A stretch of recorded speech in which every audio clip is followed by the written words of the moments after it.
What is going on there, guys? CG Gaming here, bringing you another Final Fantasy XIV video. In today's video, we're going to dive deeper with Blue Mage and go over all the details that was announced in the letter from the producer livestream. We've got a fair amount to cover, so let's just jump straight in. On the first set of slides, Yoshi P goes over a brief summary of what a Blue Mage is. In accordance with Final Fantasy tradition, this classic job learns new abilities from enemies and wields them against their foes as Blue Magic, and explains that Blue Mage won't be given any abilities at all. Every single action will have to be learned from monsters, which is what we damn right expected. Personally, I'm looking forward to hunting all of these spells, but I probably won't be saying that when I'm fighting the same damn monster type for 2 hours, just trying to learn one spell. Then he goes over the basics of how Blue Mage will be introduced into Final Fantasy XIV. It's going to be the first limited job in the game. There's no base class. It starts at level 1. There's a level cap of 50 on release, and it will be raised in future patches. New job quests added on release, and it uses range magic DPS gear and role actions.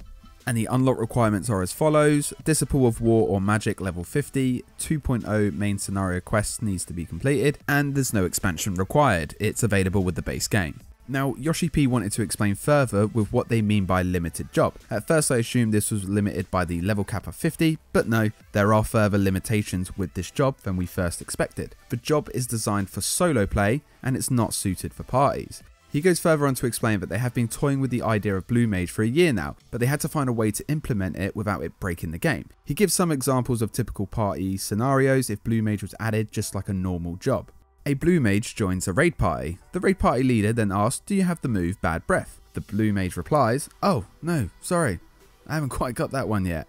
"Oh well, we only need a Blue Mage that has Bad Breath." Instant kick.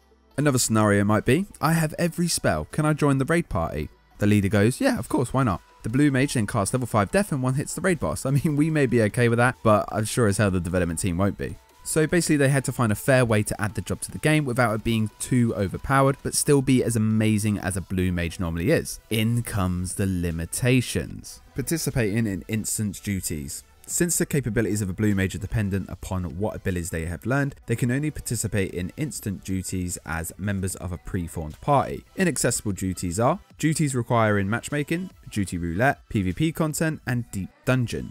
Now, I can imagine a lot of people are going to be annoyed by this, as it's not a job that you can properly main, but come on people, DPS queues were so damn long when solo queuing, so all you need to do is make a pre-formed party using the party finder, and bam, you're back in the dungeon grind. Either way, it shouldn't matter too much, as Yoshi P has also stated that he has addressed any concerns about leveling up Blue Mage. Blue Mage progressions. By defeating enemies in public areas. Now, there's going to be extra EXP compared to other jobs. They worked out a new calculation formula to calculate the experience that you would get, so expect a lot of Blue Mages in public areas when it's first released. By forming parties and undertaking instant duties, like I said before, easily done via the party finder. And then they've also said duty roulettes, because duty roulette is not available as a level option. Compared to other jobs, Blue Mages gain more experience upon defeating enemies in public areas. It just seems like they're repeating themselves there for some reason. Now, they didn't exactly explain how much extra experience points that Blue Mages will get when defeating enemies in public spaces, but it's got to be a decent chunk to make it a viable leveling option. I'm predicting full parties of Blue Mages running around in the world and chaining monsters really quickly to rinse experience points. It's gonna have that Final Fantasy XI feeling again, that you build up a party, you go out into the open world to fight monsters rather than going into an instance dungeon. With this being listed as a solo job, it opens up the opportunity to have other Final Fantasy jobs added to the game that usually wouldn't have worked in Final Fantasy XIV. Jobs like Beastmaster and Puppet Master, they did mention this in the letter, but they haven't confirmed anything. They were just speaking hypothetically and talking about the potential in the future, but if we could have Beastmaster added to the game, then that would be really awesome, because again, Beastmaster was another favourite of mine from Final Fantasy XI. Next, they went on to talk about the blue only arena, the Masked Carnivale. Upon attaining level 50, you may use many abilities you have learned to undertake unique challenges in this Blue Mage exclusive area. To triumph in the Masked Carnivale, you must employ abilities which exploit the weaknesses of the enemies you face. So in this Blue Mage only arena, you will jump into battle stages that will have a total of 3 rounds for all its stages. In this content, you will have many different enemy types with certain weaknesses, so you need to utilize the enemy's weakness to tactically defeat them. They mentioned that there will be a lot of content within the 3 rounds itself. There will be a total of 25 different stages of 3-rounded battles. Once you defeat all enemies within the 3 rounds, you will complete the stage and get a reward. Now, this could potentially be Blue Mage's main content area. I can't see them splitting up the actual end game content though, as Blue Mages can still jump in pre-formed parties to tackle raids. Next, they wanted to talk about learning Blue Mage abilities. By defeating enemies after witnessing them performing certain techniques, Blue Mages may rarely learn new abilities, so it seems to follow the traditional method that Final Fantasy XI had adopted. You have to fight a monster, and once it uses the action, simply defeat it to learn the ability. They did stress that you don't have to be hit by the move, you just have to physically see it. By rarely, they also mean that it may happen straight away, or it may take a while, so it completely has that RNG feel to it, just like Final Fantasy XI. Now let's talk about Blue Magic in general. Their unique abilities gain through combat, as quest rewards, and via other means, not by increasing in level. These abilities consume MP upon use in battle, and more powerful abilities consume more MP, and upon release there are 49 unique abilities that can be learned. In the screenshots you can also see that the menu to where you can actually set your Blue Magic, which is a method that I thought they would use to add Blue Mage into the game.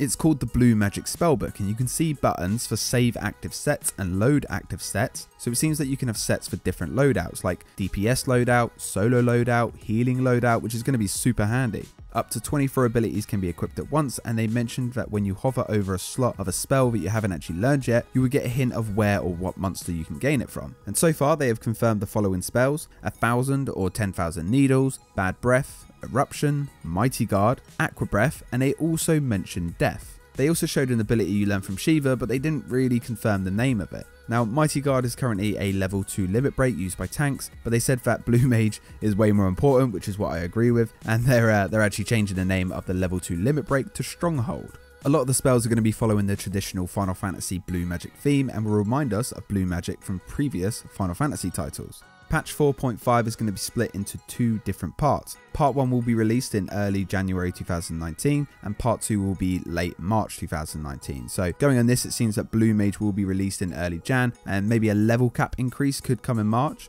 So there you have it, that's all the information that they provided in the stream on Blue Mage. It seems like it's going to be following the same suit as Final Fantasy XI, being a very versatile job. I like the idea of solo content and the Blue Mage only arena, but yeah, it does suck that it's not going to be using the matchmaking features, but I also understand why they did it. Imagine having a random Blue Mage join your roulette who hasn't learned any spells at all. That's just going to put a strain on the party, and it won't be long before the community becomes toxic about Blue Mages. Either way, I'm excited for the job to be released. Like I said in my previous video, Blue Mage is one of my favourite jobs in the Final Fantasy world, and I can't wait to start learning abilities and jumping into the Masked Carnivale arena to see what the content will be all about. I hope that you all enjoyed the video and found it helpful. If you did, then smashing that like button is always appreciated, and if you want to see more from me, then be sure to hit that subscribe button that will pop up on the screen now. Thanks for watching, and as always guys, have an awesome day, and I'll see you all in the next video.